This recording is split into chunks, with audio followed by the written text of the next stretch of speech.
Well, a pro-Russian separatist leader says top Ukrainian commanders remain inside Mariupol's Azovstal plant.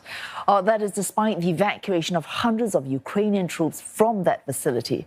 Moscow says more than 900 Ukrainian fighters have left the factory in the past week alone. Reports, however, suggest the bulk of the fighters decided to back down only in the last 24 hours, after a siege that had stretched for over 80 days. The Kremlin has released video of soldiers being escorted out of the facility, with many evacuated on stretchers. A total of 80 Ukrainian soldiers are believed to be injured. All are said to have been transferred to Russian-held towns. While Moscow has said it will treat those who have given themselves up in line with international standards, the ultimate fate of Mariupol's defenders remains unclear.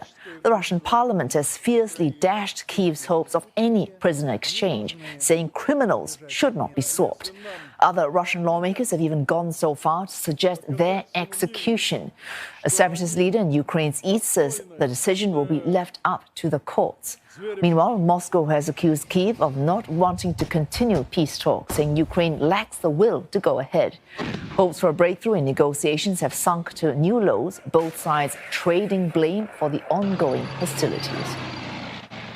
And for more, this Kieran McQuillan joins us live from Lviv in Ukraine. Kieran, that pro-Russian separatist leader reportedly saying that top-ranking Ukrainian commanders are still inside the Mariupol steel plant. Why do you think they have not left, given that hundreds of fighters have already called it quits?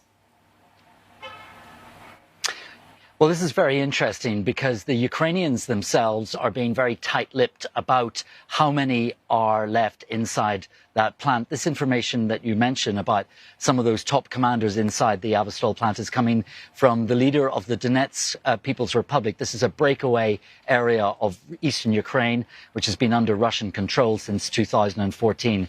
Now, Denis Pushilin told the RIA Novosti pro-Russian separatist leader Denis Pushilin that he said that 959 Ukrainian soldiers have left that Azovstal plant, but that those top commanders are still in. And yesterday, the Deputy Minister of Defense of Ukraine, she was saying that because these negotiations with the Russians are ongoing and the entire operation is very sensitive, that Ukraine would not be discussing the numbers that have left.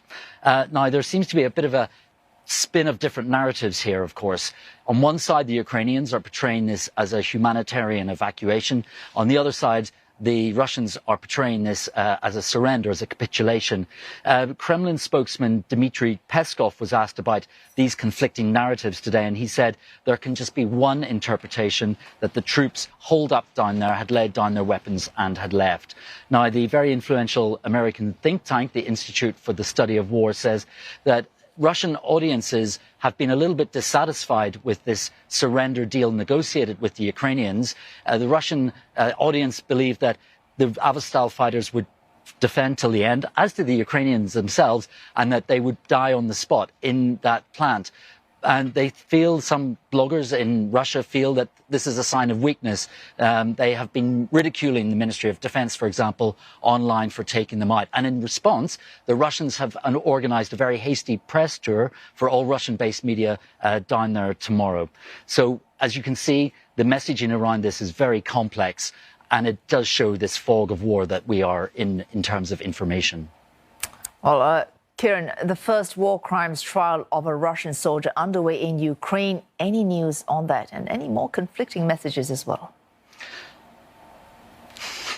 Well, we've just had a guilty plea put in by Vadim Shishimarin. He's the 21-year-old tank captain who is accused of murdering a 62-year-old Ukrainian man, unarmed, as he was on his bicycle in the Sumy region on the 28th of February. That's 4 days into this invasion.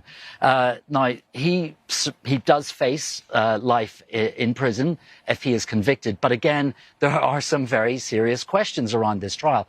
You know, normally in these kind of war crimes trials, it takes a long time to collect the evidence. There's something called the chain of evidence. It's something that's established in international law. It's the time for investigators to go out there and find the people, the witnesses, gather the fullest amount of information as possible. The fact that this trial is being fast-tracked, as it were, it's just a couple of months now. We're less than 3 months into this war, does raise a number of very serious questions. And of course, will this man be able to get a trial, a fair trial? All right, thanks for that update. Kieran McQuillan speaking to us there from Lviv in Western Ukraine.